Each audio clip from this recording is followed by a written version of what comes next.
Black History Month is here in the UK.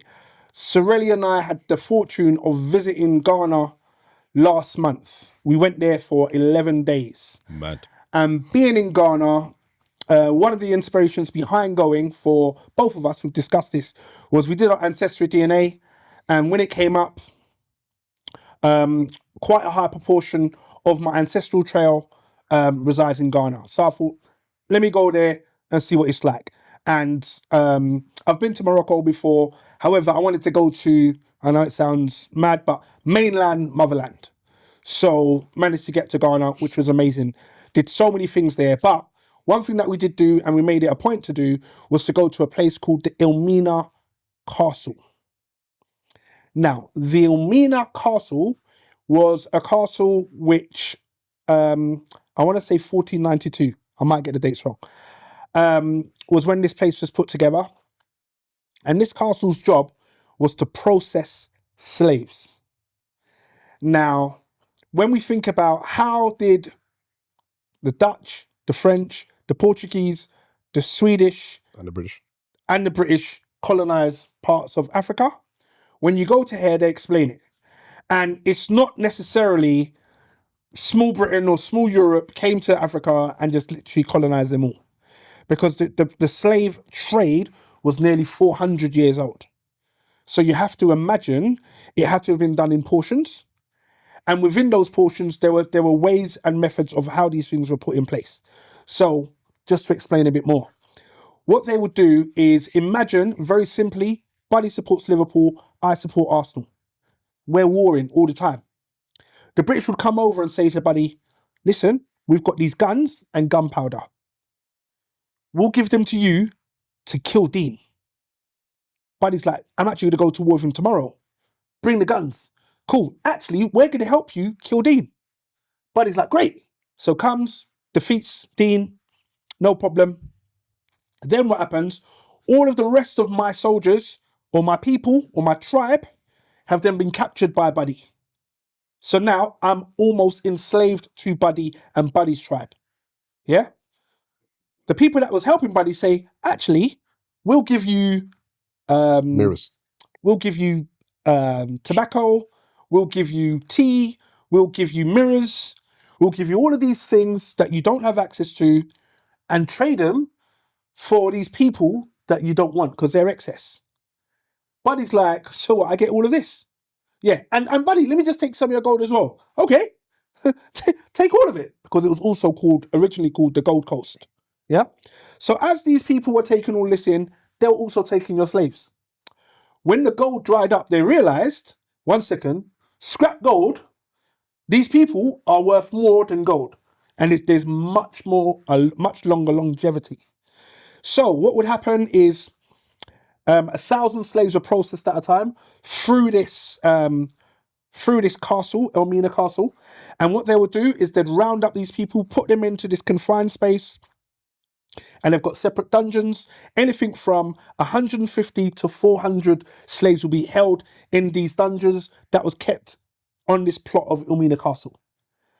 In the dungeons, there was no sanitation, there was hardly any ventilation, and you could be there for up to 3 months, being held until the small boats would come, take a portion of slaves at a time to the main slave ship that would go over to what they called the New World. The New World could have been the US, could have been Europe, could have been the Caribbean. Now, I'm sorry for going on a bit of a tangent, but I just thought, let me share as much as we've learned.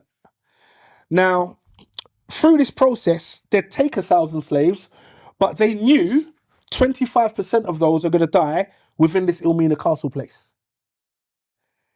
They knew 25% will die. So 250 will go. And that could be from sickness, that could be from people trying to escape. And rather than kill them, they wouldn't kill them, they'd put them in a different type of cell and just leave them in there. No food, no water, no ventilation. If there were 5 men in there or 200 men in there, they'd just stuff them into this room, close the door.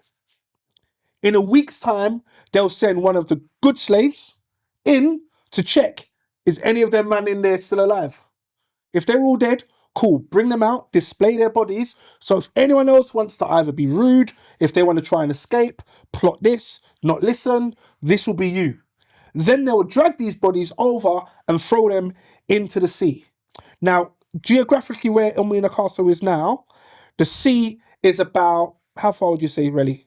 100 meters? About 200 meters now. About 200 meters. However, there's a man-made barrier keeping the sea at bay. So the sea came almost all the way up to Elmina Castle. And if we said, just to make life easier, a door is this wide, and I'm going to say that's 75 centimeters, yeah, to walk through this door. They purposely made a door which is about 50 centimeters or maybe 45 centimeters, quite small. And rather than it being 6'5" or 7 foot, this door is more like 5 foot. So when the slaves were processed to walk through, to go to these small boats to get onto the slave ship, only one slave could walk through at a time. And the reason why they designed it this way, because the person that was there checking off each slave coming through the door, they could count and say, well, we've put 750 slaves on this ship. We're going to insure 750 slaves and send that bond to the UK, to the insurance companies in the UK. So this small door was called Door of no return. the Door of No Return. And it says it over it. So the last thing these slaves saw was this sign before they walked through this small, very narrow doorway onto maybe a plank, but onto this small boat. And these small boats ferried to and from the main slave ship. This slave ship would take anything between 2 and 4 months to get from the Elmina Castle to the Americas or to the Caribbean. In that time, out of the 750 slaves that were on the boat, they would expect 200 to 300 of them to die through starvation, through slaves that just weren't complying, and whatever other methods. To make sure they didn't lose out, because I told you they did the count, they would cut the ears off the slaves. So when they got back to the UK, they could say, we had 750 slaves on the boat, 250 died, we need you to pay the insurance on the 200 slaves that died. The people in the insurance would like, prove it. They would then present them with their ears because it was small enough to be able to carry, to say you can count however many slaves never made it, because all the rest of the slaves have made it to the New World, America, the Caribbean, Europe, and they are now working on said plantations doing task X, Y, Z, A, B, C, 1, 2, 3. Sorry this bit takes long, but I just think it needs to be shared. One other part, it wasn't just males, it was males and females. And the ratio was more like, for every one female, there were 4 males. And they wanted, obviously, the bigger, the stronger ones, because they could carry more, they can do more. And I can't remember the name of the person whose idea it was to stop using the Native American slaves and start using the African slaves. But he suggested it was a priest. It was a priest, a religious guy. He suggested it because Africans were bigger, stronger, and could carry 3 times the amount of the Native American slaves. And they also had a problem with people dying from malaria. Yes, and there was a problem with people dying from malaria. And obviously the locals were fine. And the locals were like, we ain't got that problem because we've grown up in the area. So talking about the women now, and it's so heartbreaking, but talking about the women would be paraded in the square. And the governor would be on his quarters, which overlook the square. So imagine I'm here and I'm overlooking and the women are all down there. I would pick one and say, her. She's allowed to have a wash. She's allowed to have a bath. Clean her up. They'll pick her. She's got one of 2 choices. It's either you come or you don't come. If you come, we will be having sex and you will offer me sex. I don't want to have to fight you for it. You should be offering me sex. If you, number 1, refuse to have sex with me, you'll be chained in the middle of this square. Number 2, if you try to fight me, try to escape, you'll be chained in this square. Number 3, if you disobey or do anything that I don't want you to do, you'll be chained to this square. However, I don't want to touch you because you're nasty. You're on your period, you've wet yourself, you've pooed yourself. Because there were excrements pounded into the ground of the dungeons that these slaves were in. And they showed us that where they've dug the ground out, where there was remnants of vomit, skin, blood, and feces. Anyway, so women that refused would be chained to a 40 kg ball right in the middle of the square, and they had to stay there for 7 days. And when the slaves were let out of the dungeons or whatever the case is, all of the other women would see this woman there. She might be starving, she might be dying or whatever. She'd still have to stay there. So if another woman was asked, you'd voluntarily go because you don't want to stand there and starve. And remember, this is Ghana. It's probably in the middle of the peak heat and all of the other unsanitary conditions. Anyway, what would then happen? These women, some of them got pregnant. And when they got pregnant, they wouldn't be sent with the rest of the slaves. They'd be asked to give birth in Ghana. Giving birth in Ghana, the governor would take the child and say, you now work for me.